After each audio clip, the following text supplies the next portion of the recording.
안녕하세요. 개인 사업하고 있는 30대 중반의 여자입니다. 제가 장사에 소질이 있는 줄은 생각도 못하고 살았어요. 파는 것보다 사는 걸 좋아하는 사람이었거든요. 갖고 싶은 물건이 생기면 돈 얼마라도 아껴보고자 인터넷에서 하루 종일 가격 비교해가며 단돈 100원이라도 저렴하게 파는 곳 찾아서 물건을 사고 그랬습니다.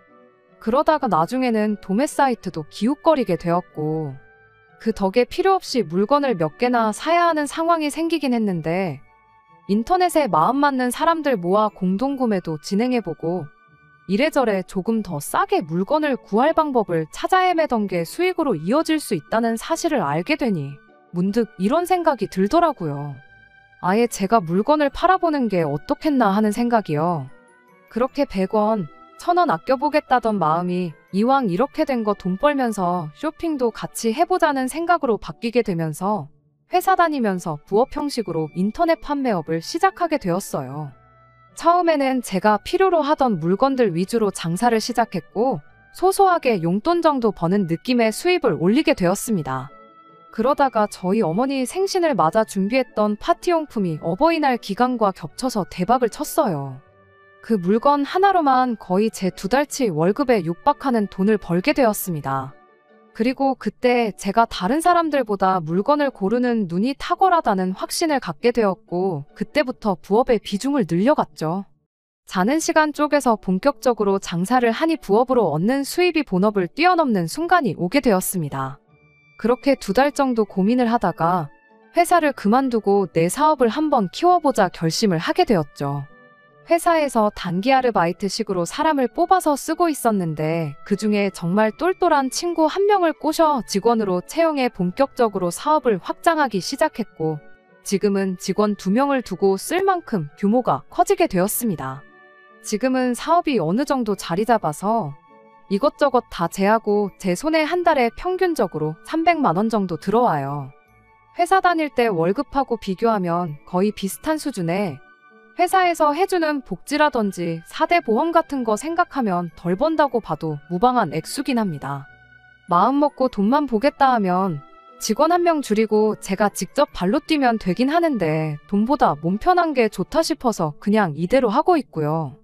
멀쩡하게 회사 생활하면서 억대 연봉 받는 사람들이 요즘 엄청 많다지만, 저는 이만큼 버는 것도 감지덕지라 생각하고 제 인생 즐기면서 행복하게 살고 있습니다. 제 자랑하려고 한 건 아닌데 쓰다 보니 사족이 조금 길었네요. 아무튼 그렇게 삶이 안정되고 나서 저도 결혼이라는 걸 하게 되었습니다. 남편은 제가 회사 다니던 시절부터 만나던 사람이었는데, 안정적인 회사를 그만두고 망할지도 모르는 장사를 하느냐며 모두가, 심지어 저희 부모님마저도 뼈 빠지게 공부시켜서 서울에 있는 대학 보내고 서울에 취직도 시켜줬더니 힘들게 들어간 직장을 왜 그만두냐며 반대를 할 때 저를 응원해준 유일한 사람이었습니다. 회사 그만두고 본격적으로 장사를 시작했을 때 처음 몇 달은 계속해서 마이너스가 났는데, 그때도 너 그럴 줄 알았다고 당장 회사 찾아가서 다시 받아달라 싹싹 빌라며 가족들마저 저한테 잔소리를 해댈 때 유일하게 남편만이 처음에는 다 그런 거라며 저를 믿어준 사람이었죠. 그때 고마운 마음이 너무 커서 결혼까지 결심하게 되었지요. 그런데 언제나 제 편이 되어줄 것만 같았던 남편이 결혼하고 나니 이렇게 돌변하게 될 줄은 생각도 못했습니다. 남편 아래로 여동생이 1명 있어요. 남편이나 저나 본가는 지방에 있다 보니 한참 결혼 준비할 때도 얼굴 한번 본 게 다였어요.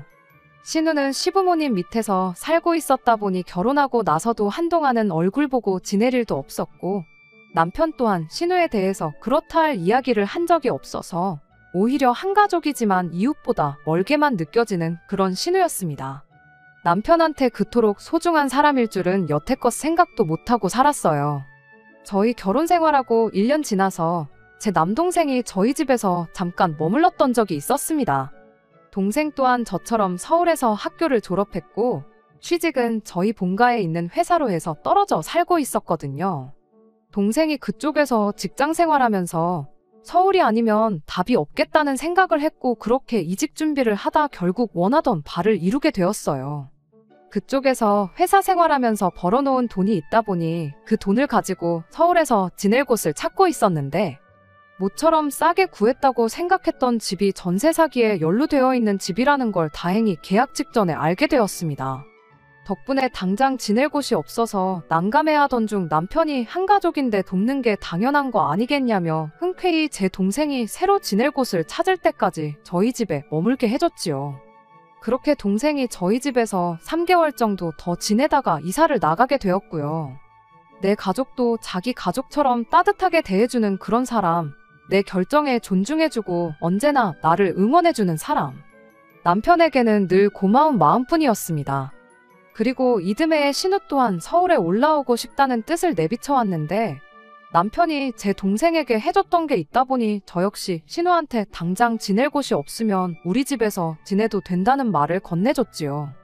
문제는 신우는 제 동생처럼 직장을 미리 구해놓고 상경한 게 아니었다는 데 있었습니다. 그냥 무작정 서울에 올라왔던 거예요. 제 동생이 저희 집에서 3개월을 머물렀는데 직장도 따로 안 알아보고 그렇게 반년을 저희 집에서 죽치고 있는 신우를 보니 이러다 평생 같이 살게 되는 건 아닌가 심히 걱정이 되더라고요. 그렇다고 제가 신우한테 직장을 알아보라고 한마디 하는 게 너무 오지랖 부리는 건가 싶기도 해서 아무 말도 못하고 그렇게 전전긍긍하고 있던 때였습니다. 남편이 주간 야간 비번 이렇게 3교대 근무를 하는 일을 하고 있어요. 남편이 비번인 날에 퇴근해서 집에 오면 항상 집에는 아무도 없었습니다. 둘이 그렇게 놀러 다녔거든요. 신우가 저희 집에 온 지 얼마 안 되었을 때는 동생 서울 구경 시켜주고 싶어서 그러는 거구나 하고 생각했고 그래서 따로 아무 말도 안 했는데 맨날 비번인 날에 저렇게 둘이 놀러 다니고만 있으니까 제가 속이 다 답답하더라고요. 결국 참다 못한 제가 남편한테 아가씨 저렇게 둬도 괜찮은 거냐고. 놀러 다니는 것도 좋지만 몇 년 지나면 아가씨도 30인데 한 살이라도 어릴 때 직장을 구하는 게 유리하지 않겠냐 한마디 했죠. 언제나 제 편이 되어주던 남편이 그때 처음으로 저한테 불같이 화를 냈습니다. 지금 내 동생이 지 앞가림 못하고 있다는 말이 하고 싶은 거냐고. 제가 하지도 않은 말을 짓거리면서 혼자 열을 내는 꼴을 보니 자기도 알게 모르게 찔리는 게 있나 보구나 싶었죠. 남편은 네 눈에는 신우니까 생각이 없는 것처럼 보일지 몰라도 자기 앞가림 할 줄 아는 애라고 당장 돈 얼마 벌라고 고만고만한 회사 들어가라고 하는 것보다 더 좋은 조건으로 일을 할 수 있는 곳을 찾을 수 있게 도와주는 게 가족으로서 당연히 해야 할 일 아니겠냐고 입에 거품을 물면서 따지고 들더라고요. 그냥 걱정돼서 그러는 거라고 어떻게 무말을 하기는 했지만 남편이 처음 저에게 화를 낸 이유가 신우 때문이라는 게 계속해서 신경이 쓰이긴 했습니다. 그렇게 몇 달이 더 지나서였어요. 신우는 여전히 집에서 놀고 먹는 게 일이었습니다. 차라리 저희 일하는 동안 집안일이라도 도와줬으면 기특하기라도 했었을 텐데 집안일을 돕기는커녕 집을 어질러 놓는 게 일이었으니 아무리 남편이 제 동생한테 해준 게 있고 저한테 고마운 사람이라고 할지라도 저도 점점 인내심의 한계가 찾아오기 시작했지요. 부부싸움을 각오하고 남편하고 몇 번이나 신우에 대해서 이야기를 했어요. 남편도 듣다 못해 짜증이 난 건지 알겠다고 한 달 내로 동생 취직시킬 테니 두고 보라는 식으로 나왔지요. 동생이 취직에 성공하면 내 동생 무시했던 거 자기들 둘 앞에 사과하라고 으름장까지 놓으면서요. 신우가 진짜 한 달 내로 멀쩡한 일자리 구해서 일을 시작하면 내가 진짜 무릎이라도 꿇어서 사과하겠다고 저도 맞불을 놓았습니다. 그 정도까지 하지 않으면 작심삼일이라고 며칠 안 지나서 흐지부지 될 수도 있겠다 싶어서 강하게 나갔던 거죠. 그리고 그렇게 한 달 반이 더 지났어요. 역시나 제 예상대로 한 달 반이 지났는데도 신우는 여전히 전업백수로서 저희 집을 지키는 일을 하고 있었죠. 약속한 시간이 한참 지났음에도 남편이 신우에 대한 이야기를 꺼내지 않고 있는 꼴을 보니 또 제가 언급하지 않으면 이대로 시간만 흐르겠거니 싶어서 아가씨 취직은 언제 되는 거냐고 또 한마디 꺼냈습니다. 그랬더니 남편이 그제서야 한다는 소리가 저보고 너무하다는 말을 꺼내더군요. 너는 네 사업하는 사장이면서 다른 사람도 아니고 가족이 일자리 못 구하고 있으면 데려다 쓸 생각을 해야 하는 게 맞는 거 아니냐면서요. 직원 2명 쓰고 내가 버는 돈이 한 달에 300이라고 사람 1명 더 쓰면 월급이 더 나가야 되고 그렇게 되면 나는 한 달에 100만 원도 못 번다는 건데 아무리 가족이 좋다지만 내가 내 손해까지 보면서 신우 월급을 주는 게 맞냐고 따졌습니다. 그랬더니 남편이 그럼 직원을 하나 자르고 그 자리에 신우를 꽂아주면 되는 거 아니냐는 소리를 하더군요. 이 친구들이 나랑 이 일을 같이 한 세월이 몇 년인 줄은 아느냐고, 서로 말 한마디 안 하고 눈만 마주쳐도 알아서 척척인 만큼 잘 맞는 사람들인데 그중 한 명을 자르고 아무 경력도 없는 신우를 그 자리에 꽂아주면 그건 그거대로 손해라고. 나는 내 사업에 지장을 줘가면서까지 신우 인생을 책임져줄 생각은 추호도 없다고 확실하게 제 뜻을 말했습니다. 그렇게 말하고 나니 남편도 더는 대답을 잇지 못하고 꿀먹은 벙어리가 되어버리더라고요. 하나같이 다 맞는 소리만 했으니 어떻게 보면 당연한 반응이기도 했지요. 이야기 다 끝났으면 이럴 시간에 인터넷 뒤져보면서 신우 할 만한 일이나 찾아주라 말하고 저 혼자 방으로 들어갔습니다. 방에서 혼자 가만히 있으니까 남편이 신우 방문을 여는 소리가 들렸어요. 일부러 방에 있는 신우한테까지 들리라고 큰 소리로 말했으니 이번에는 제대로 한마디 하려나 싶었는데 한 30분인가 지났나 남편이 벼랑간 방문을 열고 들어오더니 저보고 사업을 크게 확장할 생각이 없냐는 겁니다. 뭔 소리를 하는 건가 했더니 신우를 직원으로 쓰지 말고 동업자로 쓰라는 거예요. 제가 인터넷 쇼핑몰을 가지고 있으니 거기에서 신우도 자기 물건을 팔 수 있게 여건을 마련해달라는 소리였지요. 뭔 소리를 하는가 했더니 보다시피 우리 동생이 예쁘고 스타일도 좋지 않냐고. 동생이 옷 같은 걸 보는 안목도 좋으니까 옷 장사도 같이 병행해서 하면 분명히 대박이 날 거라는 거예요. 내 사업에 대해서는 인터넷 판매업을 하는 거라는 거 말고는 눈꼽만치도 지식이 없으면서 짓거리는 걸 보니 기가 차더라고요. 제가 주로 판매하는 게 파티용품이고 간간히 생활용품이나 인테리어 소품 같은 걸 추가적으로 팔고 있거든요. 그런데 난데없이 제 가게 분위기에도 맞지 않는 여성복을 거기에 팔라고 하니 어이가 없었습니다. 신우가 이쁘장하게 생기고 스타일도 괜찮은 건 사실인데 그거야 일반인들 사이에서 그나마 조금 나은 편이지 그렇게 대단한 미모를 가진 건 아니거든요. 제가 안 좋은 감정을 가지고 있는 신우라서 그러는 게 아니라 객관적으로 봐도 쇼핑몰 모델을 시킬 정도는 아니에요. 그리고 여성복이라는 게 유행이 생각보다 훨씬 더 빨리 변하고 어떻게 보면 재고 부담도 큰 장사인데 당장 돈 한 푼 못 벌어서 오빠가 가끔씩 사주는 옷 말고는 새로 사는 옷도 없고 그나마 가지고 있는 옷 어떻게든 돌려 입으면서 지내는 신우가 그때그때 유행을 캐치해서 좋은 물건을 고를 안목도 없다는 게 제 생각이었습니다. 그 정도로 부지런해 보이지도 않았고요. 남편한테 그렇게 동생한테 자신이 있으면 내 쇼핑몰에 기생할 생각을 하는 게 아니고 아예 신우 보고 가게를 하나 차려보라고 하는 게 어떻겠냐 한마디 해줬습니다. 그랬더니 남편이 그럴 돈이 어디 있냐며 일단 일도 배우면서 분위기도 파악할 겸 신우한테 기회나 한번 줘보는 게 어떻겠냐고 계속해서 저를 설득해 오더라고요. 보나마나 물건을 떼오려면 그만큼 자본이 필요한데 그럴 여유는 없으니까 저한테 어떻게든 신우를 떠넘겨서 묻어가려는 개수작을 부리고 있다는 게 다 티가 났어요. 나는 뭐 내 장사 무자본으로 시작한 줄 아냐고. 4년 회사 생활하면서 모은 돈 다 끌어다가 키운 가게다. 신우한테 정말 열정이 있다면 당장 편의점 아르바이트라도 구해서 자본부터 모으게 시키는 편이 낫지 않겠냐고 한마디 해주고 나는 신우 인생의 그 무엇도 책임져줄 생각이 없으니 이 이야기는 그만하라고 딱 잘라서 대답을 했어요. 결국 남편과는 대판 싸우게 되었습니다. 신우만 우리 집에 안 왔더라면 연애할 때처럼 신혼 때처럼 행복하게 살았을 텐데 싶고 아무리 남편이 제 동생을 저희 집에 머물게 해줬다지만 아무 계획도 없이 상경한 신우를 집에 받아준 제 잘못이 아닐까 그렇게 생각하니 속상해서 눈물까지 나더라고요. 그런데 언제까지 우리 집에서 지내겠나 싶었던 신우가 그로부터 며칠 지나지 않아서 PC방 야간 알바 자리를 구했다며 밤만 되면 일을 하러 나가기 시작했어요.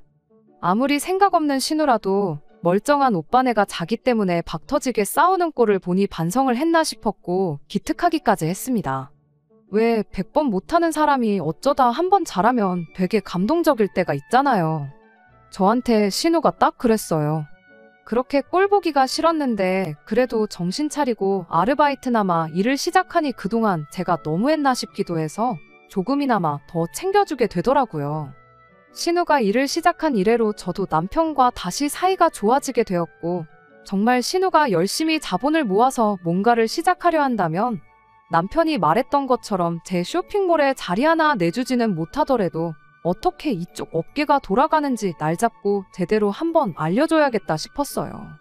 야간 알바를 하다 보니 저 출근할 때도 집에 없을 때가 부지기수였는데 점심이나마 든든하게 챙겨 먹으라고 국이며 찌개도 끓여놓고 냉장고에 반찬이 부실하다 싶으면 급하게 반찬 가게에 가서 채워놓는 한이 있더라도 냉장고를 비워놓은 적이 한 번도 없었습니다.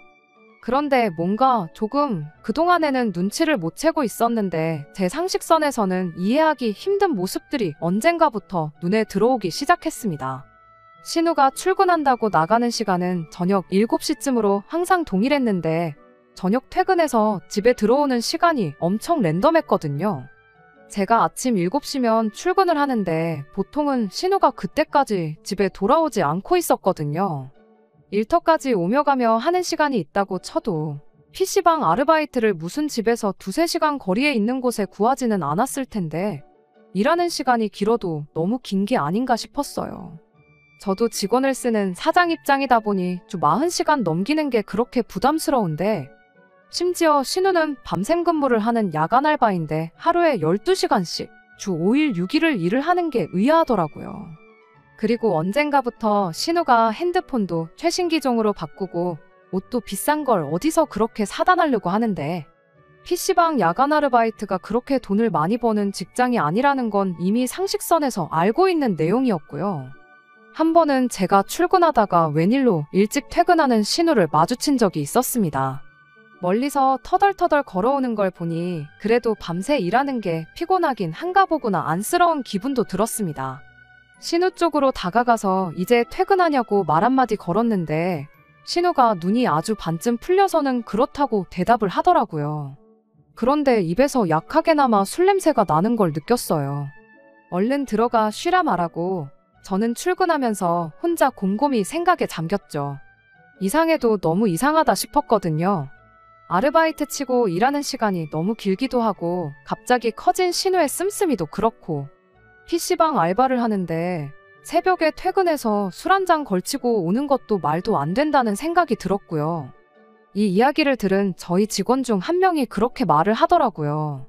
혹시 사장님네 신우가 PC방 아르바이트를 하는 게 아니고 어디 술집 같은데 나가고 있는 거 아니냐고요. 증거도 없이 그렇게 확신을 하면 안 된다는 거 알긴 하지만 그렇게 생각하니까 정황상 모든 게 딱딱 들어맞기 시작했어요. 갑자기 커진 씀씀이하며 이해가 안 갈 만큼 긴 근무 시간에 야간에 일하는 것까지 말입니다. 물론 심증뿐이긴 했지만 그렇게 생각하니 정말 오만 가지 생각이 다 들더라고요. 저 혼자 고민해봐야 답도 없겠다 싶어서 결국 남편한테 이 이야기를 꺼내게 되었습니다. 그날이 아직도 생생하게 기억이 나요. 일 나가 있던 신우는 아직 퇴근을 하지 않아 집에 없었던 토요일 아침이었거든요. 정말 걱정돼서 신우 집에 오거든 신우까지 같이 해서 셋이 허심탄회하게 한번 이야기를 해보고 만에 하나 사실이라면 그만두게 설득이라도 해볼까 해서 꺼낸 말이었는데 남편은 제 말을 듣자마자 그동안 싸웠던 건 애교에 불과할 정도로 성질을 부리면서 화를 내기 시작했어요. 너는 애가 정신 차리고 일을 하고 있는데 이젠 열심히 하는 애한테도 지랄이냐면서 할 말 못할 말 다 꺼내가며 저한테 쏟아붓기 시작했습니다. 네가 봤냐? 증거 있냐 하면서 열을 내는데 말씀드렸다시피 저도 심증에 불과했다 보니 딱히 말을 잇지 못하고 있었어요. 그러던 중에 때마침 신우가 집에 들어왔지요. 집안에 흐르는 분위기가 이상하다는 걸 신우도 느낀 건지 현관문에서 신발도 못 벗고 저희들 눈치만 보고 있었는데 저한테 화를 내던 남편이 너 이리 좀 와보라고 신우를 불렀어요. 그러고는 지금 이 사람이 네가 술집 나가서 일한다는 말도 안 되는 소리를 하고 있다고. 그러니까 너가 지금 얼마나 열심히 살고 있는지 네 새언니한테 제대로 한번 설명 좀 해주라는 말을 꺼냈습니다. 그런데 신우가 우물쭈물하면서 말을 못하더라고요. 신우가 정말 떳떳하다면 PC방에서 야간 알바하고 있다. 밤새 고생하고 왔는데 그게 무슨 소리냐 하고 저한테 화라도 냈을 텐데. 뭐 하나 시원하게 대답도 못하고 나중에 가서는 혼자 울먹거리기 시작했어요. 그러더니 자기는 피곤하니까 들어가 쉬겠다며 그 어떤 해명도 하지 않고 방으로 들어가 버렸습니다. 저는 그때 확신을 했죠. 꼭 술집이 아니더라도 신우가 뭔가 우리한테 말하기 힘든 그런 일을 하고 있다는 사실을요. 남편의 허탈한 표정을 보니 남편 또한 신우가 그런 일을 하고 있을 수도 있겠다는 생각이 들은 표정이었습니다. 그리고 그날 저녁 신우가 집을 나갔어요. 일어나자마자 짐을 싸기 시작하더니 이 집에서 더는 단 하루도 지내기 싫다면서 집을 나가겠다는 말을 꺼내더라고요. 남편이 나가긴 어딜 나가냐며 신우를 뜯어말렸고 저도 신우한테 어디 당장 지낼 곳이나 있냐고 그러지 말고 지금 무슨 상황인지 이야기 한번 해보자고 신우를 회유했지요. 신우는 저한테 어차피 언니는 내가 이 집에 지내는 거 싫어하지 않았냐고 1년 반 동안 속만 썩이는 애물단지가 나간다는데 언니한테는 잘된 일 아니냐며 더럽고 치사해서라도 내가 이 집에 다시 들어올 일은 없으니까 그러지 말라 한마디 소리를 지르더니 그 길로 현관문을 부서져라 닫아버리고는 집을 나가버렸습니다. 남편이 대번에 집 나가는 신우를 따라 나갔고 저는 아무것도 하지 못하고 그 상황을 그저 바라볼 수밖에 없었네요. 남편은 그날 집에 들어오지 않았어요. 다른 사람도 아니고 여동생 일인데 당연히 신우 지낼 곳을 확인하기 전까지는 집에 돌아올 수 없었겠지요. 다음 날인 일요일 저녁이 돼서야 집에 돌아왔는데 남편이 저한테 그런 차가운 표정을 지을 수 있는 사람인지 그날 처음 알았습니다. 아무리 제가 그러자고 했다지만 두어 달 정도 지낼 줄 알았던 신우를 1년 반 동안 생활비 한 번 받지 않고 지내게 해줬는데 신우 일자리 구하라고 했던 것도 신우 좋으라고 꺼낸 말이지 어디 저 좋으라고 했던 말이었겠나요. 말 맞다나 신우가 직장을 구한다고 한들 혼자 독립해 나갈 만큼 돈을 모으기 전까지는 저희 집에 계속 머물렀을 게 뻔한 사실이었는데 말입니다. 그런데 앞만 봐도 신우가 술집 나가 일하는 것 같아서 그렇게 돈 벌 바에 얼마든지 더 지내도 좋으니까 정상적인 일자리 구하라고 한마디 충고해 주려던 게 이렇게 큰 잘못인가 싶어서 저도 억울했어요. 그렇게 내 동생 집에서 내쫓아버리니까 속이 다 후련하냐고 따지는 남편한테 참다 못해 저도 한마디 했어요. 그럴 거면 이혼하자고요. 이혼해 줄 테니까 동생 다시 집으로 불러와서 나 말고 세상 가장 소중한 동생 품에 끼고 살라고 말이죠. 한참 열내던 남편도 이혼하자는 말을 들으니 정신이 퍼뜩 들었나 봐요. 그제서야 저한테 이게 이혼까지 할 일이냐며 동생 일이라 자기가 너무 흥분했다고 미안하다고 사과를 해오대요.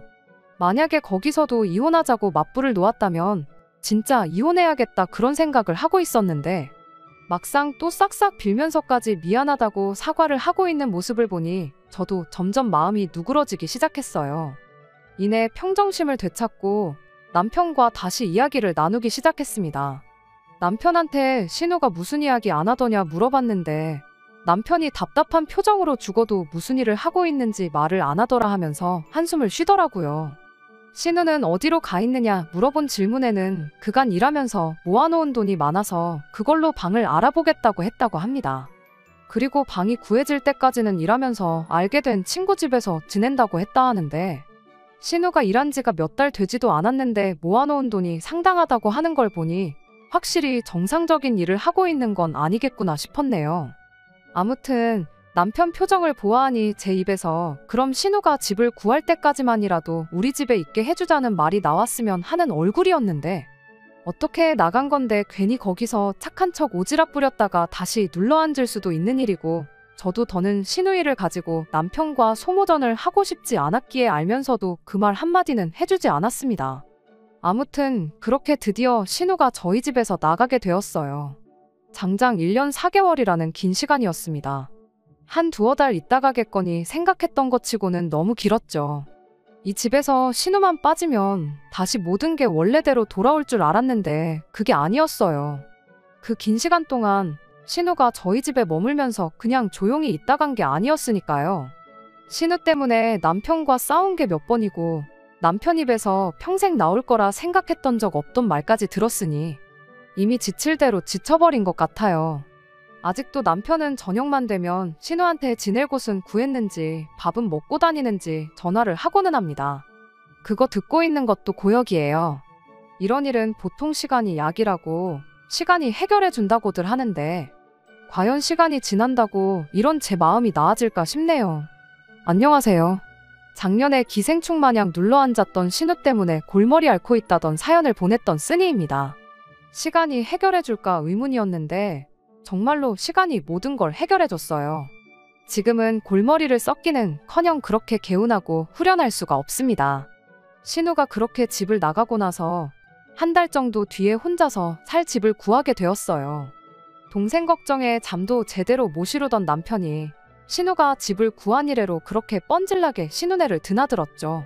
저랑 결혼하기 전까지만 해도 본가에 있는 신우와 거의 10년을 떨어져 지냈으면서 그렇게 걱정이 되느냐고 물어봤었는데 그때야 어머니 아버지랑 살았으니 괜찮았지만 지금은 내가 걔 보호자 아니겠냐고 하는데 어이가 없었습니다.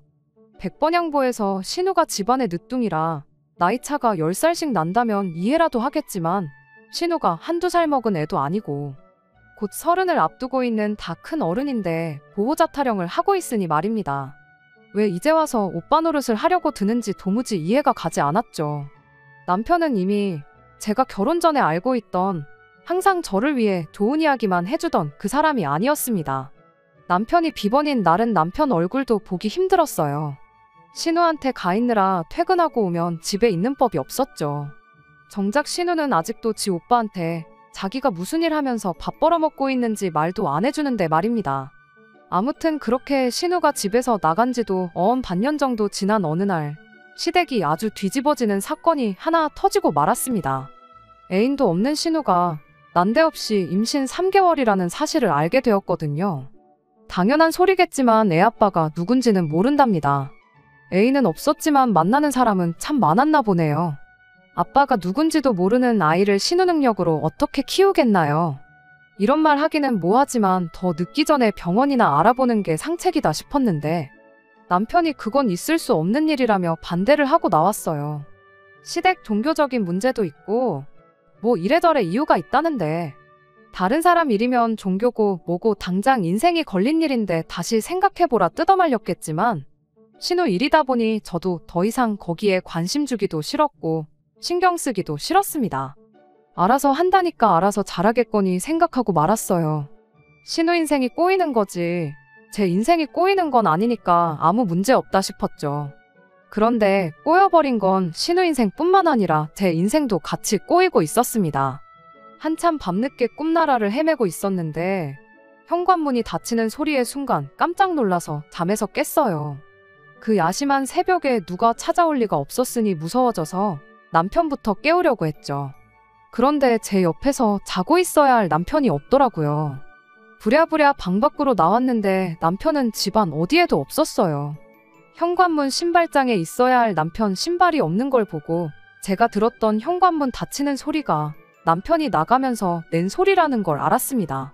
남편한테 야밤에 어딜 나간 거냐고 전화를 걸었는데 남편이 한다는 소리가 신우가 지금 딸기가 먹고 싶다고 했답니다. 그거 챙겨주러 가는 거라고 하는데 어이가 없더라고요. 한여름 야심한 그 새벽에 어디 가서 어떻게 딸기를 구하려나 싶었던 것보다 이젠 하다못해 애아빠가 누군지도 모르는 임신한 신우 먹떡까지 챙겨주는 꼴을 보고 있자니 꼴값도 그런 꼴값이 없었고 한숨조차 나오지 않았어요. 신경도 쓰기 싫어서 다시 잠을 청했는데 1시간쯤 지났나? 이번에는 제 핸드폰에 문자가 오는 알림 소리를 듣고 잠에서 깨게 되었습니다. 이 야심한 밤에 어떤 인간이 문자를 보내는 건가 짜증이 났는데 신우 혼자 살고 있는 동네 근처 편의점에서 제 카드로 6만 원이 긁힌 카드 사용 내역 알림 문자였어요. 이 인간이 신우 먹떡하는 거 챙겨준다고 나가면서 제 지갑을 뒤져서 신용카드를 가지고 나갔나 보더라고요. 어이가 없어서 다시 남편한테 전화를 걸었는데 카드 쓴 거 가지고 잔소리 들을까봐 그런 건지 도통 전화를 받을 생각이 없어 보였습니다. 그리고 아예 그날은 집에 들어오지도 않았고요. 정말 어디 가서 말하기도 뭐한 일이라 그간 누구한테도 이야기한 적 없었거든요. 그런데 제 표정이 엄청 어두웠나 봐요. 직원들이 저한테 요즘 무슨 일 있냐고 요 근래 웃는 모습을 한 번도 본 적이 없다며 걱정스레 저한테 말을 건네더라고요. 그리고 그때 처음으로 신우 집 나가고 나서 남편이 보이는 이상행동들에 대해서 처음 타인에게 털어놓게 되었습니다. 그런데 신우가 혹시 술집 나가는 거 아니냐고 물어봤던 그 직원이 이번엔 이런 말을 꺼내더군요. 혹시 신우분이 가진 아이가 사장님 남편분 아이인 건 아니냐고요. 그때는 직원한테 엄청 화를 냈어요. 무슨 말도 안 되는 소리를 하냐고. 남편 때문에 내가 스트레스 받고 있는 건 사실이지만 방금 그 이야기는 선 넘었다고 2번 다시 그딴 소리 하지 말라고 했죠. 직원도 자기가 말도 안 되는 소리를 했다며 죄송하다고 사과를 했는데 사실 저도 그 생각을 안 해본 건 아니거든요. 신우 인생을 그렇게 걱정해주는 사람인데 더 늦기 전에 병원부터 알아볼 생각을 안 하고 저러고 있나 싶기도 했고 그때 이런저런 생각하다가 남편이 저희 집에 있을 때부터 쉬는 날마다 항상 신우랑 놀러 다녔던 것부터 신우가 집 나가고 나서는 매일같이 신우 집에 뻔질나게 드나들던 거 그런 거 생각하니 혹시나 그런 건 아니겠지 생각했던 적이 있었어요. 그런데 이젠 꼭두새벽에 신우 먹덧하는 것까지 챙겨주러 나가는 꼴을 보니 정말 말도 안 되는 상상이었지만 머릿속에서 그 생각이 떠나질 않고 이대로 가다간 제가 신경쇠약에 걸리진 않을까 싶은 지경까지 이르게 되었습니다. 아무래도 안 되겠어서 이참에 아예 남편과 단판을 지어야겠다 생각했죠. 그리고 그날 퇴근하자마자 남편하고 이야기를 시작했죠. 남편한테 대놓고 신우 애아빠가 혹시 당신이냐 물어봤는데 남편이 무슨 미친 소리를 하고 있느냐고 개거품을 물기 시작했습니다. 아무리 신우가 싫어도 할 말이 있고 하면 안 되는 말이 있지 않냐고 제정신이냐고 따지고 들더라고요. 그런데 문득 이게 뭐라고 이걸 따지고 있는 제 꼴이 웃기지도 않는다는 생각이 들었어요. 그리고 그날 남편한테 이혼하자는 말을 다시 꺼내게 되었습니다.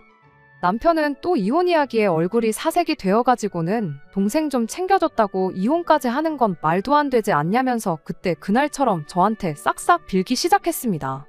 그런데 그 모습을 보고도 그때처럼 쉽사리 제 마음이 풀리지 않는 걸 보니 이젠 진짜 이혼 말고는 답이 없겠다는 생각이 들더군요. 어차피 신우가 지금도 일을 하고 있는 건 아닐 테고 조만간 얼마 모아놓은 돈도 바닥을 보일 텐데 그때 신우 시부모님께 돌려보내고 앞으로 평생 신우를 안 보고 지낼 자신이 있느냐 물었더니 그 말에는 또 대답을 못하대요. 모르긴 몰라도 신우 돈 떨어지고 오갈 곳 없어지면 또 이 집으로 데려올 게 뻔하다 싶었고 그 꼴을 다시 볼 바에야 그냥 이혼하는 게 맞구나 하고 확신이 생겼습니다. 그렇게 남편하고는 이혼을 하게 되었어요. 남편은 끝까지 이혼만큼은 하지 말자고 매일같이 저한테 싹싹 빌었는데 소송까지 불사하겠다는 제 굳은 의지를 보고 인해 이혼 서류에 도장을 찍어줬습니다. 이제 와서 후회되는 건 그때 신우 집 나갔을 때 이혼 이야기를 꺼냈었을 때 그때 남편을 용서해주는 게 아니라 확실하게 갈라섰다면 적어도 이런 더러운 생각을 할 일도 없었을 테고 몇 달이나마 덜 스트레스 받았을 텐데 신우만 없으면 모든 게 해결될 거라 안일하게 생각했다는 데 있어요. 이혼하고 나면 당연히 남편이 신우네로 들어가던 새 집을 구해 신우랑 한 집에 같이 살던 할 줄 알았는데 막상 신우는 오빠가 애를 대신 키워줄 것도 아닌데 뭐하러 같이 살겠냐며 계약해놓은 집 남편한테 떠넘겨버리고 그 길로 홀랑 시댁으로 내려가 버렸습니다. 그걸 보니 또 애아빠는 남편이 아니겠구나 싶기도 했네요. 뭐 이혼한 마당에 신우 애가 누구 애인지 이젠 중요하지도 않고 궁금하지도 않아요. 남편이 똥오줌도 못 가리고 지 마누라가 중요한지 지 동생이 중요한지 저울질하다가 자기 인생 스스로 망쳤다는 걸 깨닫고 잘못된 결정을 내린 자기 자신에게 평생을 후회하며 살았으면 참 좋겠습니다. 끝까지 들어주셔서 감사합니다. 오늘의 사연은 여기까지입니다. 구독과 좋아요, 알람 설정 부탁드리고 더 좋은 사연으로 다시 찾아뵙겠습니다. 감사합니다.